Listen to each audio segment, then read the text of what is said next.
आदाब, सत श्री अकाल। स्वागत है आप सभी का क्लास 12 के केमिकल काइनेटिक्स के 6 लेक्चर में। तो आज हम इस लेक्चर में क्या क्या पढ़ने वाले हैं, क्या क्या बात करने वाले हैं, इस पे थोड़ी सी नजर डालिए। चलिए स्टार्ट करते हैं आज का सबसे पहला टॉपिक। डालिए वही हेडिंग डालिए, रिलेशनशिप। रिलेशनशिप किसके बीच में? Relationship between temperature and rate of the reaction. Temperature and rate of the reaction. सही है भाई?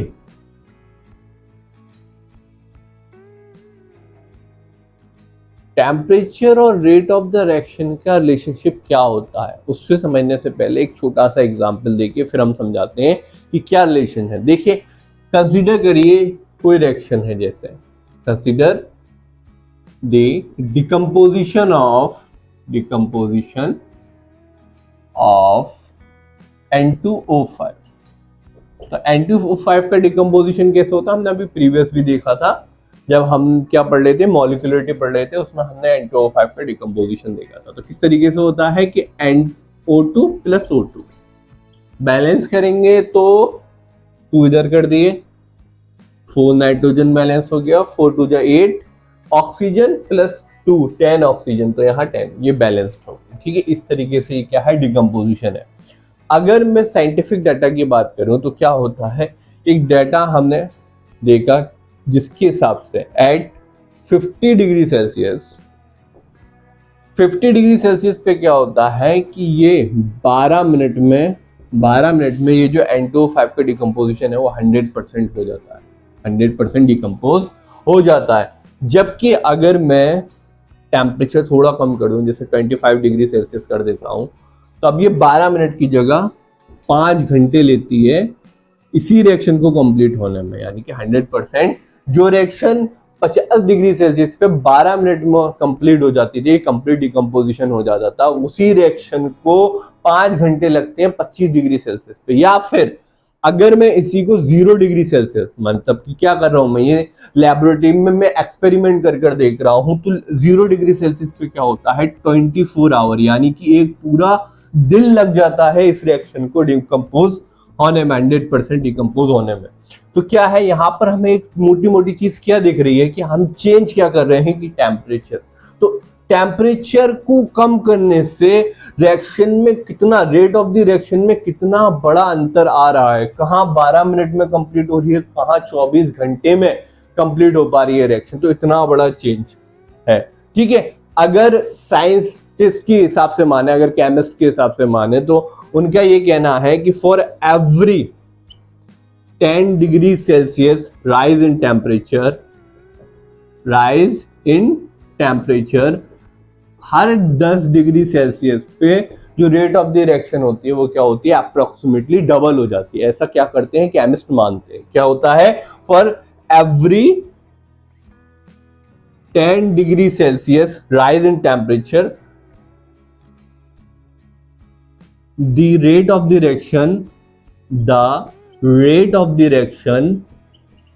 reaction increases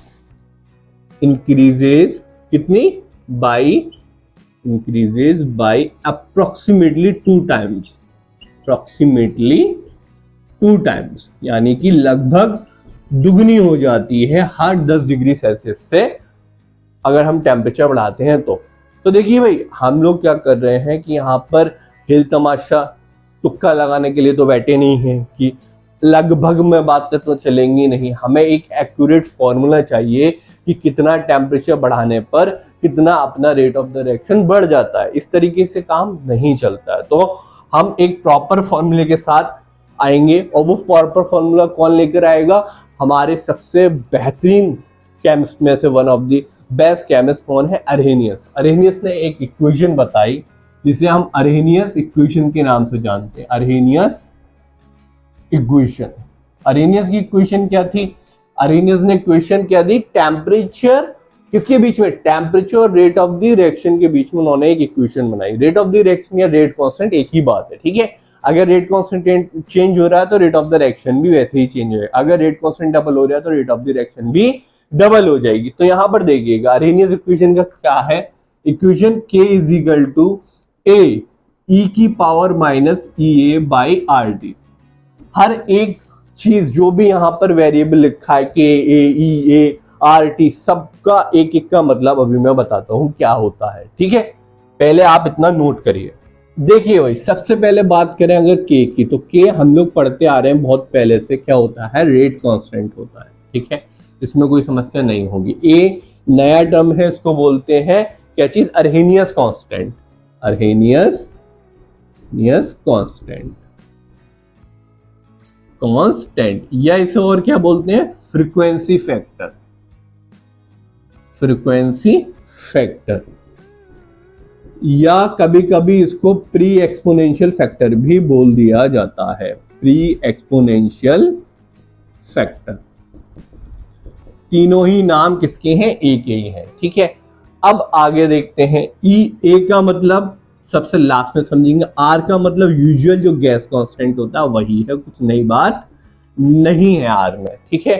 टी का मतलब टेम्परेचर है, वैसे ही लिख दिए टेम्परेचर, टेम्परेचर, सही है बात। अब अपना आखिर में एक बचता है EA, this is absolutely new term की EA क्या होता है, EA का मतलब होता है एक्टिवेशन एनर्जी, एक्टिवेशन एनर्जी, ठीक है। इन सबका जो जो मतलब है जल्दी से लिखिए, फिर हम बताते हैं कि आपको एक्टिवेशन एनर्जी का मतलब क्या होता है, और बाकायदगी से ग्राफ से भी समझाएंगे, और फिर हम एक फॉर्मूला ड्राइव करेंगे जो न्यूमेरिकल सॉल्व करने में बड़ा ही मददगार होगा, जल्दी नोट करें।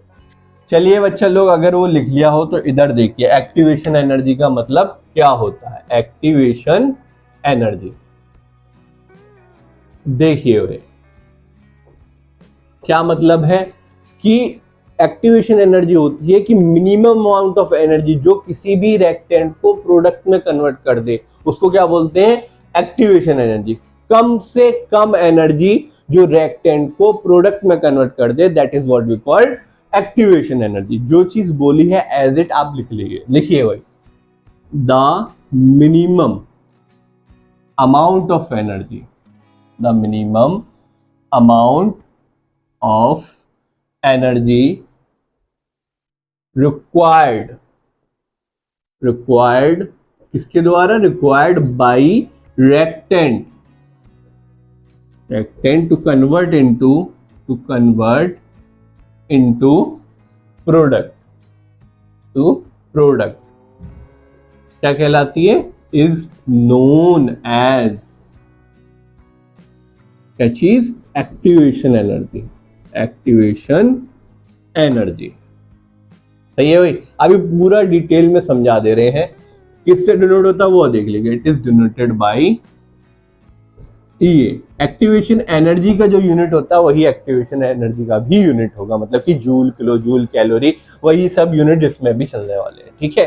चलिए भाई, अगर अब एक्टिवेशन एनर्जी का सिलसिला आगे बढ़ाते हैं तो वो किस तरीके से बढ़ेगा, जैसे अगर मैं कोई रिएक्शन मानता हूं, फॉर एग्जाम्पल क्या है कि ये रिएक्शन है, क्या है reaction, H2 plus I2 give rise to what, HI। हम लोगों को ज्यादातर को ये रिएक्शन आती होगी, लेकिन ये रिएक्शन हो कैसे रही है और इसमें एक्टिवेशन एनर्जी का क्या रोल है, हम इसमें ये समझने वाले हैं। जैसे H2 plus I2 give rise to HI कैसे होती है, अगर मैं H2 को तोड़ूं तो वो H एक बॉन्ड के साथ H सिंगल बॉन्ड के साथ plus I single bond I, ठीक है, इस तरीके से रिप्रेजेंट कर सकते हैं। इसके बाद इसके बीच में एक कंपाउंड बनता है जो अनस्टेबल होता है, बहुत कम टाइम के लिए बनता है, लेकिन ये कंपाउंड बनता है जिसे हम बोलते हैं इंटरमीडिएट कंपाउंड। किस तरीके से बनता है, जैसे ये H है, ये जो अपना H है और I है, इनके बीच में ये क्या है, ये जो डैश डैश है ये रिप्रेजेंट कर रहा है कि ये बॉन्ड टूट रहा है और ये वाला बॉन्ड फॉर्म हो रहा है, यानी कि ये फॉर्म हो रहे हैं और ये क्या हो रहा है, ब्रेक डाउन हो रहा है, ठीक है। इस कंपाउंड को बोलते हैं इंटरमीडिएट कंपाउंड, इंटरमीडिएट कंपाउंड,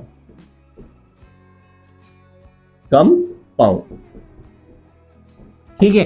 तो यहां से यहां तक जाने में जितनी एनर्जी लगी है उसी को बोलते हैं एक्टिवेशन एनर्जी। अभी ग्राफ के थ्रू और रिप्रेजेंट करेंगे और समझाएंगे तो बिल्कुल ही दिमाग में छप जाएगा, चमक जाएगा। आगे देखिए, इससे क्या होगा, ये दोनों बॉन्ड टूट जाएंगे और ये दोनों फॉर्म हो जाएगा। तो HI प्लस HI, या इसको एक साथ लिखना चाहे तो 2HI भी लिख सकते हैं, एक ही मतलब है। ठीक है, ये रिएक्शन जिस तरह हो रही है, ये बैलेंस नहीं थी, अब बैलेंस हो गई। ठीक है, ये इस तरीके से रिएक्शन होती है। अगर इसको ग्राफ के फॉर्म में आप रिप्रेजेंट करोगे तो कैसे करोगे, ये देखिएगा, ये अपना क्या है, रिएक्शन कोऑर्डिनेट्स है। रिएक्शन कोऑर्डिनेट्स, एक्स एक्सिस पे मैंने रिएक्शन कोऑर्डिनेट्स बना लिए। इधर मैंने क्या करा, पोटेंशियल एनर्जी को शो कर दिया, पोटेंशियल एनर्जी। वाई एक्सिस क्या रिप्रेजेंट कर रही है, पोटेंशियल एनर्जी को रिप्रेजेंट कर रही है। तो देखिएगा ये रिएक्शन ग्राफिकली कैसे रिप्रेजेंट होगी। जैसे यहां पर ये रिएक्टेंट बैठा था, आपका रिएक्टेंट क्या है, H2 प्लस I2, तो अपना रिएक्टेंट क्या है, H2 प्लस I2, ये यहां पर था। अब इसको कन्वर्ट होने में क्या होगा कि हमें एनर्जी देंगे, तो ये एनर्जी गई गई गई गई गई गई गई और एक टाइम पे जाके ये क्या हुआ, यहां तक पहुंच गई, एक पहाड़ की चोटी तक पहुंच गई, और वहां से ये क्या हुआ, ये नीचे आई और इसमें किस में कन्वर्ट हो गई, प्रोडक्ट में। अब मतलब समझिए, यहां पर रिएक्टेंट था, चलिए ये जो रिएक्टेंट का एनर्जी है, मान लीजिए 100 जूल है, ठीक है, 100 है, और ये जो आपका इस चोटी का एनर्जी है दैट इज 200, ठीक है, और ये जो आपका जो प्रोडक्ट बैठा हुआ है, ये मान लीजिए कि 25 जूल पर बैठा हुआ है। इस तरीके से हमने ये अजम्पशन लेके चल रहे हैं, और जो प्रोडक्ट है, प्रोडक्ट क्या बना है, 2HI, ठीक है। तो आपका रिएक्टेंट यहां तक पहुंचने में जो एनर्जी लगेगी, ये अमाउंट ऑफ एनर्जी, इसी को क्या बोलते हैं, एक्टिवेशन एनर्जी। मतलब क्या है कि एक बार रिएक्टेंट पहाड़ की चोटी तक पहुंच गया, उसके बाद तो प्रोडक्ट अपना फॉर्म हो जाता है, लेकिन पहुंचने में जो एनर्जी लग रही है that is what we called activation energy. अगर ग्राफ की फॉर्म में आप रिप्रेजेंट करोगे तो इस तरीके से एनर्जी का ग्राफ रिएक्शन कोऑर्डिनेट्स के वर्सेस में आता है, इस तरीके से वो कुछ रिप्रेजेंट होता है। ठीक है, इतनी बात आपकी समझ में आ गई। अब आगे देखिए, हमारी जो ये रिएक्शन है, ये क्या है, एक्सोथर्मिक रिएक्शन। हमें पता कैसे चलेगा, हम अगर इसमें डेल्टा एच निकालते हैं तो क्या होता है, डेल्टा एच होता है प्रोडक्ट की एंथैल्पी माइनस रिएक्टेंट की एंथैल्पी, और अगर प्रोडक्ट की एंथैल्पी यहाँ देखते हैं तो कितनी है, 25 जूल, और वहीं अगर रिएक्टेंट की देखते हैं तो वो है 100 जूल। 25 में से 100 माइनस करेंगे तो माइनस का 75 आएगा, तो डेल्टा एच अपना क्या आ रहा है, निगेटिव आ रहा है। और अगर निगेटिव अगर एनर्जी होती है तो वो क्या होता है, उसका मतलब कि एनर्जी निकल रही है, और निकलने का मतलब क्या होता है, रिएक्शन क्या है, एक्सोथर्मिक रिएक्शन है। ठीक है,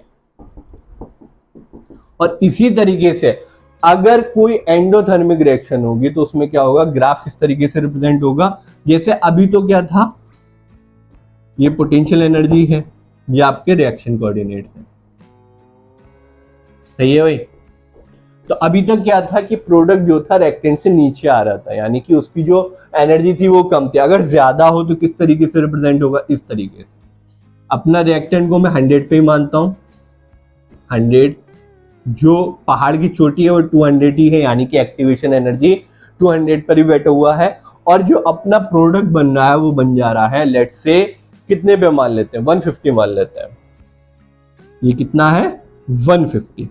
तो इसमें क्या है, जो प्रोडक्ट बन रहा है, जो प्रोडक्ट की एनर्जी है वो ज्यादा है as compare to reactant.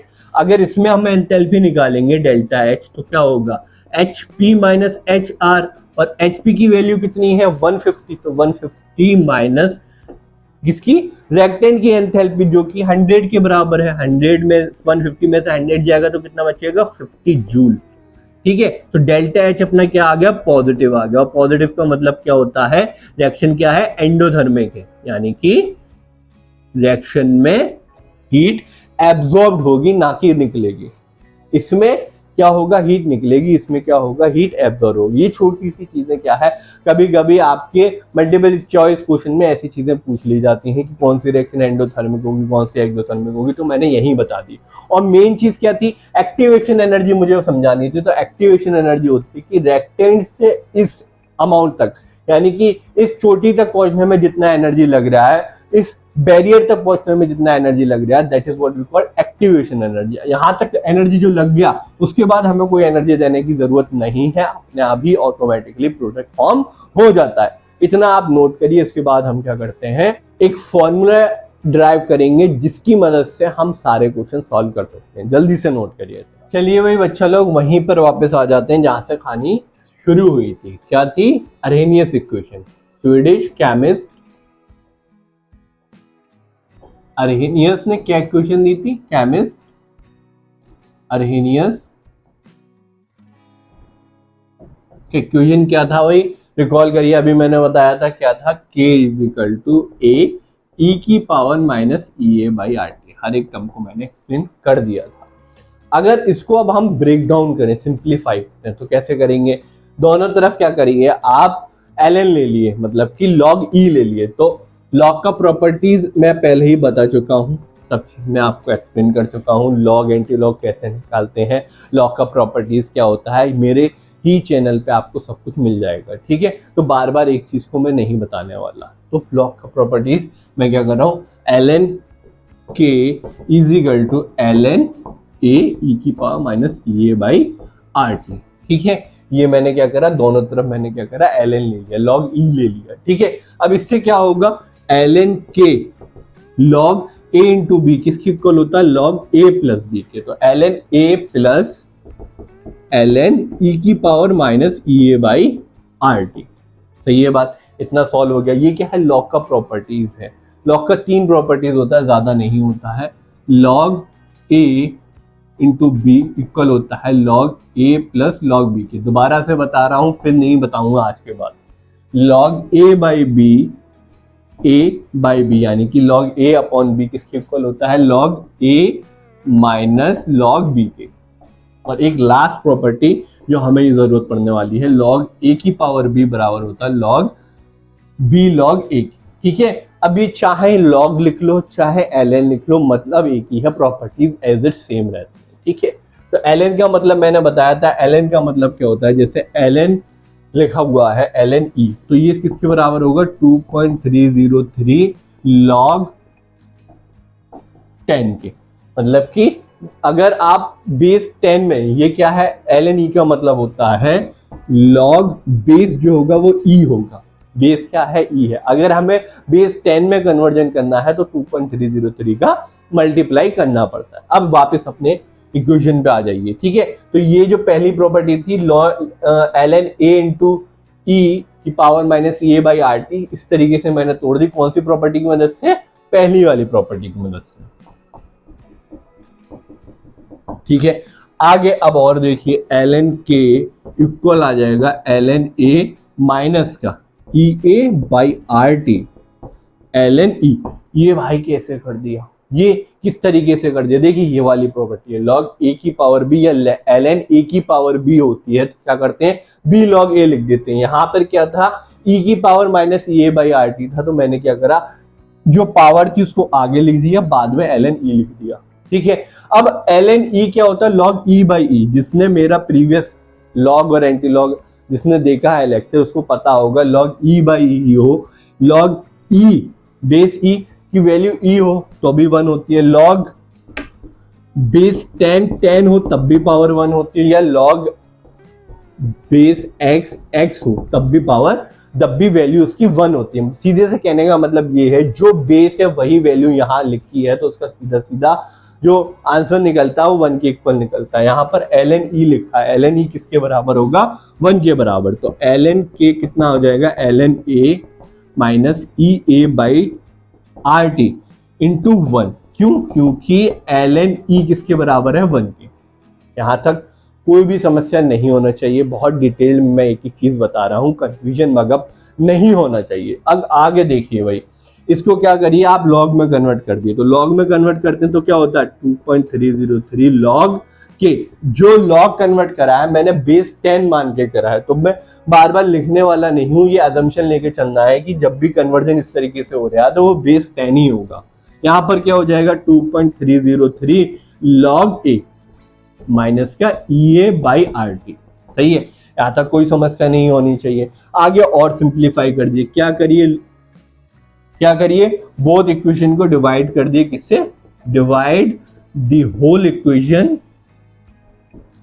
By 2.303। मैंने पूरी की पूरी इक्वेशन को इससे डिवाइड कर दिया, तो अपना क्या आ जाएगा, इससे जब डिवाइड करो तो ये रह जाएगा सिर्फ और सिर्फ log k। यहां 2.303 से डिवाइड करोगे तो क्या आ जाएगा, log a माइनस का EA बाई 2.303 RT। करके तो नहीं दिखाना है, देखिए इस तरीके से 2.303 आ जाएगा अपॉन 2.303 आ जाएगा अपॉन 2.303 आ जाएगा, ठीक है। यहाँ पर 2.303 आ जाएगा, ये इससे कट जाएगा, ये इससे कट जाएगा, और जो आपका फाइनल आंसर आएगा वो आ जाएगा जो नीचे लिखा हुआ है, ठीक है। मैंने करके नहीं बताया है क्योंकि बहुत सिंपल चीज है, ठीक है। ये आपका क्या आ गया, ये एक ऐसी इक्वेशन आ गई जिसके बेसिस पे अब हम क्या करेंगे, अलग अलग टेम्परेचर हो तो किस तरीके से इस इक्वेशन का यूज कर सकते हैं वो देखिएगा।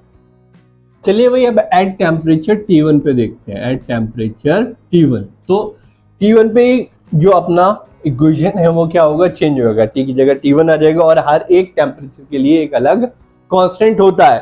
तो यहाँ पर हम T1 पे जो कांस्टेंट है उसको K1 से रिप्रेजेंट कर देते हैं। तो log K1 is equal to log A minus EA by R 2.303 R T1, सही है। टेम्परेचर T1 पे T की जगह T1 आ जाएगा, ठीक है। अब अगर मैं टेम्परेचर T2 की बात करता हूं, टेम्परेचर T2, तो log जो कांस्टेंट होगा उसको K2 मान ले रहे हैं। जो T2 टेम्परेचर पर कांस्टेंट है, रेट कांस्टेंट, उसको हम क्या कह रहे हैं, K2 के मान लेते हैं। इसमें देखिएगा log A एज इट जैसे लिखा वैसी के वैसी, EA वैसी का वैसी अपॉन 2.303 R T2। ये आपका क्या है, ये सेकंड इक्वेशन है, और अगर ये फर्स्ट इक्वेशन है तो मैंने क्या करा, इक्वेशन सेकंड में से इक्वेशन फर्स्ट को माइनस कर दिया। अगर ऐसा करेंगे तो क्या होगा, देखिए वही log K2, इसमें से सेकंड वाले में से हम फर्स्ट को माइनस कर रहे हैं, तो देखिएगा log K2 minus log K1 is equal to log A minus log A, which is cancel out हो जाएगा, ये खत्म हो गया। अब यहां पर देखिएगा माइनस का EA by 2.303 RT2 minus minus का माइनस क्या होगा, प्लस हो जाएगा। ये क्या है, सेकंड में से 1 को माइनस कर रहे हैं तो क्या होगा, माइनस माइनस क्या हो जाएगा, प्लस हो जाएगा। तो यहां पर आ जाएगा EA बाई 2.303 RT1, सही है। इतना क्लियर हुआ। अब देखिए बहुत सिंपल सा है, log A minus log B की प्रॉपर्टी लगा दी तो क्या हो जाता है, log A minus log B क्या होता है, log A अपॉन B, तो ये K2 बाई K1 हो जाएगा, इज इक्वल टू किसके इक्वल आ जाएगा। अगर मैं EA को कॉमन ले लूं अपॉन 2.303 R, क्या कॉमन ले लिया, EA अपॉन 2.303 R कॉमन ले लिया, तो ब्रैकेट में क्या आ जाएगा, 1 अपॉन T1 माइनस का 1 अपॉन T2, ठीक है। आएगा क्या, माइनस का 1 upon T2 plus 1 upon T1, मैंने इस तरीके से लिख दिया, बात एक ही है, ठीक है। तो ये जो आपका रिलेशनशिप निकला, ये है मोस्ट इंपोर्टेंट रिलेशनशिप। यही रिलेशनशिप से आप क्या करोगे, बहुत सारे न्यूमेरिकल सॉल्व करोगे। तो यहाँ तक नोट करो, उसके बाद हम क्या करते हैं, न्यूमेरिकल सॉल्व करते हैं इस पे बेस। चलिए भाई इस टॉपिक पे सबसे पहला क्वेश्चन एनसीईआरटी का एग्जाम्पल नंबर 3.9 है। क्या है question, the rate constant of a reaction at 500 kelvin and 700 Kelvin are 0.02 second per and 0.04 second per respectively. Calculate the values of EA and A, यानी कि एक्टिवेशन एनर्जी बतानी है आपको और प्री एक्सपोनेंशियल फैक्टर, या फिर इसे क्या बोलते हैं, अर्हेनियस कांस्टेंट, ये आपको बताना है। देखिए सॉल्यूशन कैसे होगा।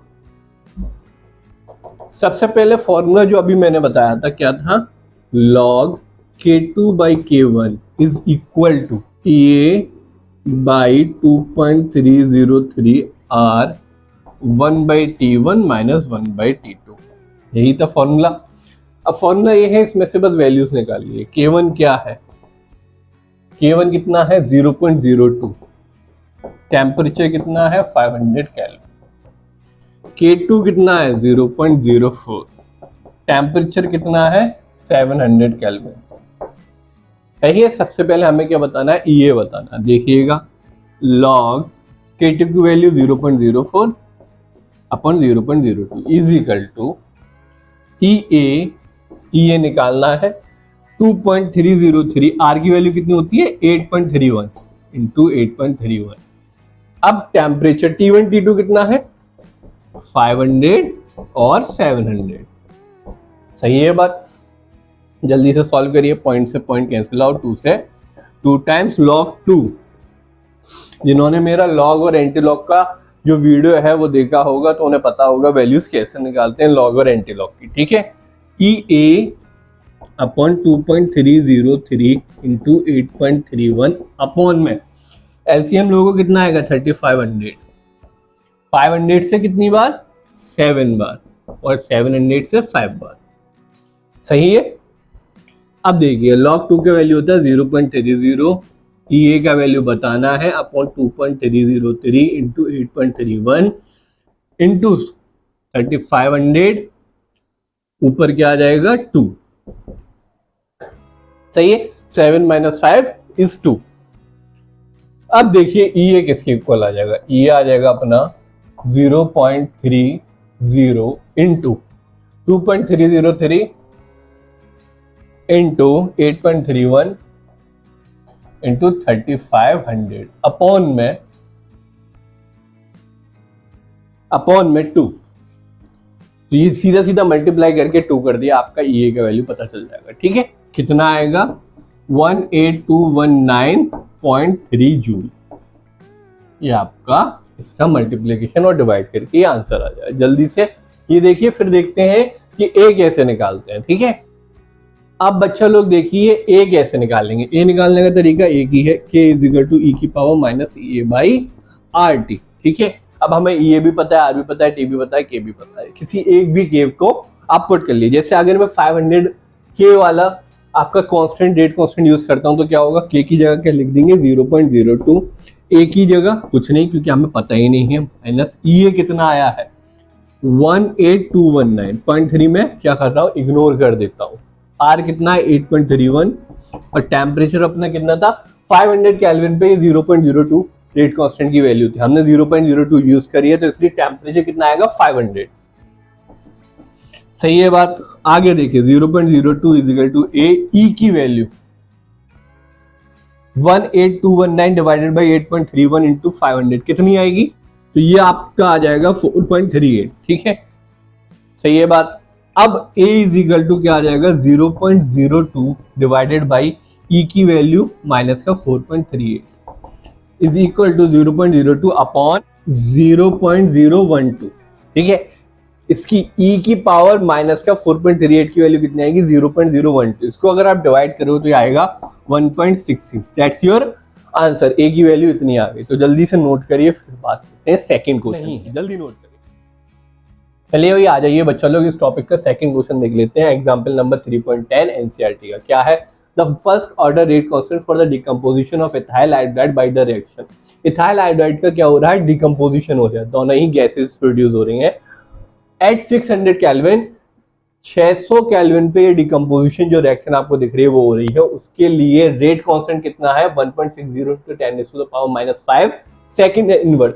It's energy of activation, activation energy दे रखी है 209 kilojoule per mole. Calculate the rate constant of the reaction at 700 kelvin. तो बेसिकली आपको बताना क्या है 700 केल्विन पे रेट कांस्टेंट क्या होगा, K2 क्या होगा। जो फॉर्मूला आप लोग यूज करते आ रहे हैं उसी को बहुत ही आसानी से इसमें यूज कर सकते हैं। फॉर्मूला क्या यूज करते आ रहे हैं, log K2/K1 is equal to क्या चीज लिखते हैं EA/2.303 R 1/T1 minus 1/T2।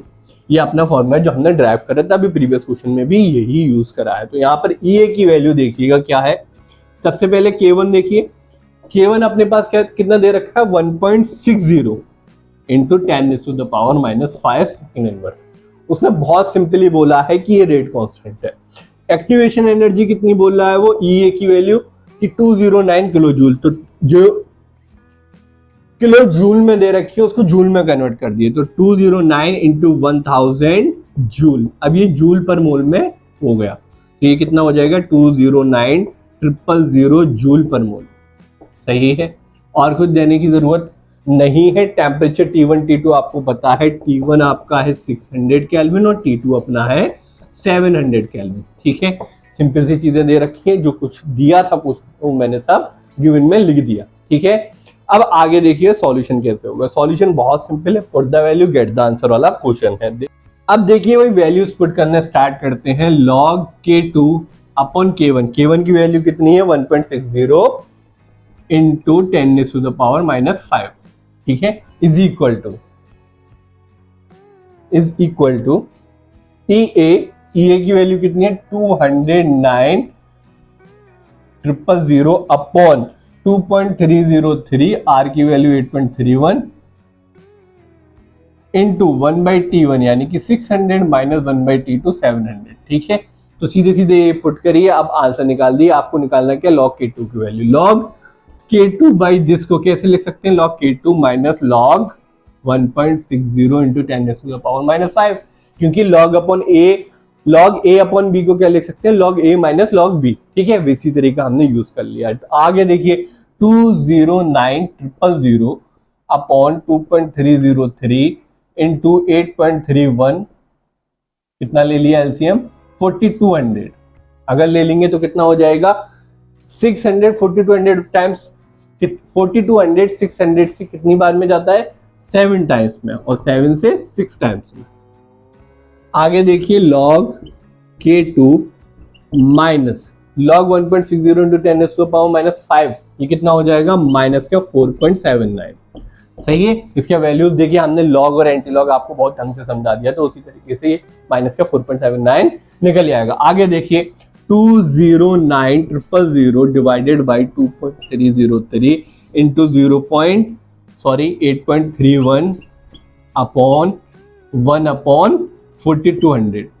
ठीक है, 0 से 0 कैंसिल आउट कर दिया। आगे देखिए log K2 minus plus minus minus क्या हो जाएगा, प्लस हो जाएगा 4.79 इज इक्वल टू 2090 अपॉन में 2.303 इंटू 8.31 इंटू 42। ठीक है, अब फाइनल आंसर की तरफ बढ़ रहे हैं हम लोग। log K2 प्लस 4.79, इसको जब डिवाइड करेंगे 2090 को 2.303 8.31 और 42 से, तो ये कितना आ जाएगा 2.6। log K2 किसके इक्वल आ जाएगा, log K2 आ जाएगा 2.6 माइनस 4.79।